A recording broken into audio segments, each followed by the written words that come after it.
amakwerekwere angenama permit, amakwerekwere angaverifywanga if engena la emzini wabantu. So umuntu omnyama ufuna indawo la yokudayisela noma isitolo awuyitholi, kodwa moyikwerekwere uyayithola nje kalula. So njengoba besizala besizela ukuthi nizobona lo masipala owenza le mikhuba efana nale. So njengamanje siyahambani sibuyela enkantolo, masifika enkantolo yila sofike siendophe khona ama-memorandum. Nomasipala yakhe uzoyithola lapha, namaphoyisa azoyithola lapha, inkantolo izoyithola lapha, i-Home Affairs izoyithola lapha.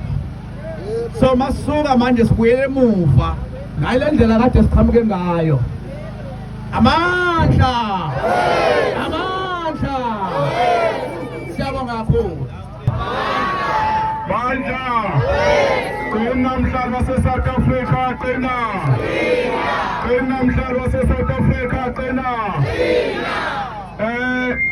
Njengoba eseshilo umfowethu ukuthi iwona masipala wenkohlakalo lo, iwona ama-ofisi enkohlakalo lawa, iwona ama-ofisi onqumalo lawa wathatha i-protection fee.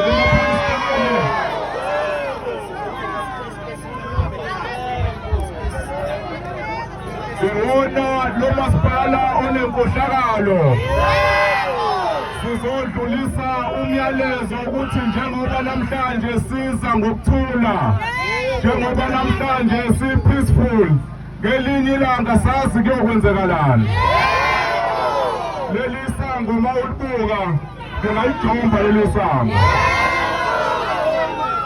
Nama-security la ngibone ngasinela, namaphoyisa la ngeke asikhona.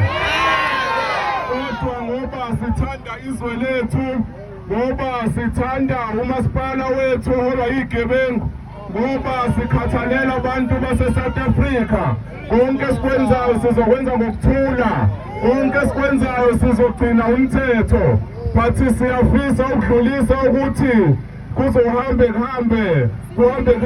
sicasuke. Umuntu uma secasukile-ke wenza noma yini.